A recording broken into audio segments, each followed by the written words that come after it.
Halo teman-teman semua, balik lagi bersama Story 3M, di mana kita kali ini akan menceritakan alur cerita dari manhwa yang berjudul Penyihir Jarak Dekat Terkuat. Baiklah, langsung saja kita masuk ke dalam alur ceritanya. Di sebuah wilayah bernama Ardell yang terletak di daerah perkebunan kecil, terdapat sebuah keluarga bangsawan kecil yang tidak jauh berbeda dari gurun magic. Pada hari itu, keluarga bangsawan Ardell telah diberkahi dengan kelahiran seorang bayi laki-laki yang akan menjadi pewaris keluarga mereka. Beberapa pelayan dan juga suster yang membantu persalinan mengatakan jika tuan muda sangat mirip dengan ayahnya. Pelayan itu menanyakan apakah Nyonya sudah menentukan nama untuk tuan muda, dan Nyonya itu mengatakan jika ia akan memberikan nama Luwin Ardell. Sejak Luwin masih kecil, ia merasa jika dirinya adalah seorang anak yang berbeda dengan anak-anak lainnya yang seumuran dengannya. Suatu hari, Luwin mendengarkan bahwa salah satu pelayan keluarga mereka akan melakukan perjalanan menuju ke Danau Delapan. Luwin kemudian memanggil pelayan itu yang bernama Tuan Begin karena ia memiliki sesuatu yang ingin diberitahukannya padanya. Begin menanyakan ada apa, dan Luwin mengatakan jika ia merasakan aliran mana aneh di dekat Gunung Selatan, dan ia ingin agar Begin tidak melewati jalan itu. Pada awalnya, Begin tidak begitu tahu apa yang dimaksud tuan mudanya karena tiba-tiba mengatakan hal seperti itu.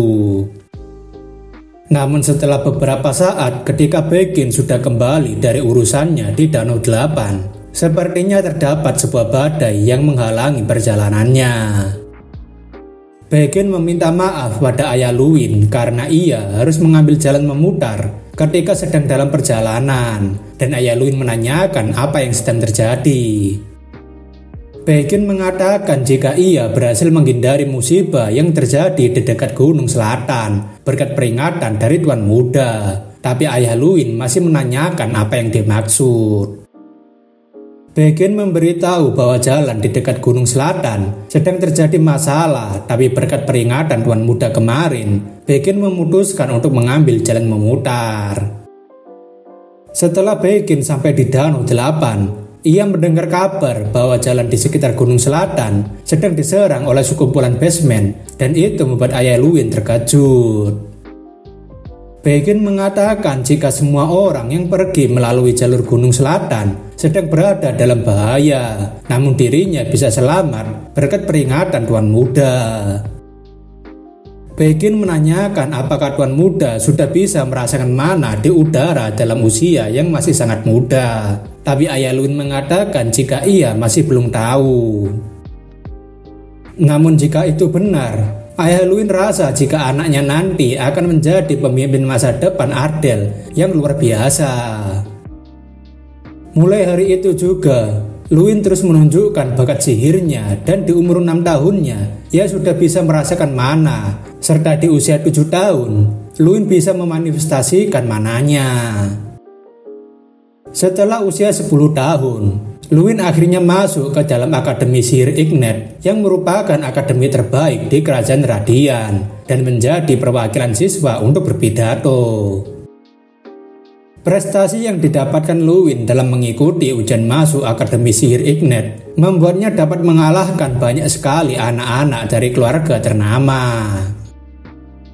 Selain terpilih menjadi valediktorian, Luwin juga mendapatkan julukan sebagai murid jenius dari Akademi Sihir Ignat dalam upacara masuknya.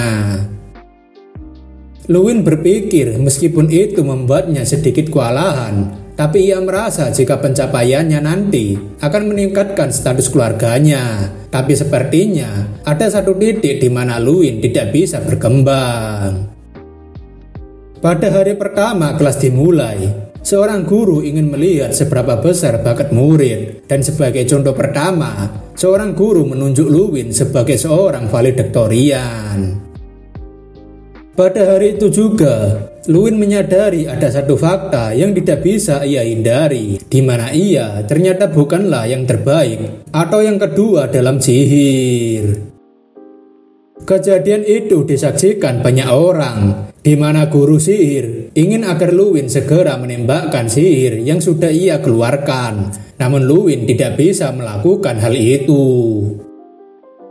Hari itu juga, Luwin yang merupakan valedictorian murid baru, rupanya malah tidak bisa melemparkan sihirnya dan harus kelelahan dengan sendirinya. Penyakit Magic Evocation membuat Luwin memiliki kekurangan dalam kemampuan bawaan untuk mengeluarkan sihir. Bahkan ia sangat kesusahan untuk mengeluarkan dalam jarak 1 meter. Sebagai seorang penyihir, Luwin menyadari jika tubuhnya adalah tubuh yang terburuk bagi seorang penyihir karena tidak bisa melemparkan sihirnya. Hanya butuh waktu sebentar sampai orang-orang mengetahui kalau Luwin adalah seorang murid yang datang dari keluarga biasa dan tidak memiliki bakat dalam hal sihir. Semua pujian dan penghormatan yang dulunya Luwin dapatkan, kini semuanya telah merubah sikapnya pada Luwin 180 derajat. Tak hanya soal pujian dan kehormatan yang hilang, bahkan Luwin sekarang merasa seperti seorang murid yang dapat dengan mudah dibully. Perlakuan pada Luwin yang juga berubah 180 derajat, di mana sekarang Luwin selalu dipanggil sebagai produk cacat. Bahkan mereka mengejek jika menyentuh orang cacat akan membuatnya menjadi cacat. Luwin tentunya tidak bisa melakukan apapun terhadap semua hinaan yang ia terima karena tidak bisa menggunakan sihir di akademi. Orang cacat yang bahkan tidak bisa menggunakan sihir di akademi, bagi mereka yang iri pada Luwin, membuat kondisinya menjadi sasaran empuk untuk mereka bermain. Bahkan, mereka tidak segan-segan untuk melancarkan pukulan pada Luwin jika Luwin berani menatap mereka lebih dari 5 detik. Kenyataan itu membuat Luwin benar-benar terpuruk sampai-sampai ia berpikir apakah dirinya bisa menjadi seorang penyihir.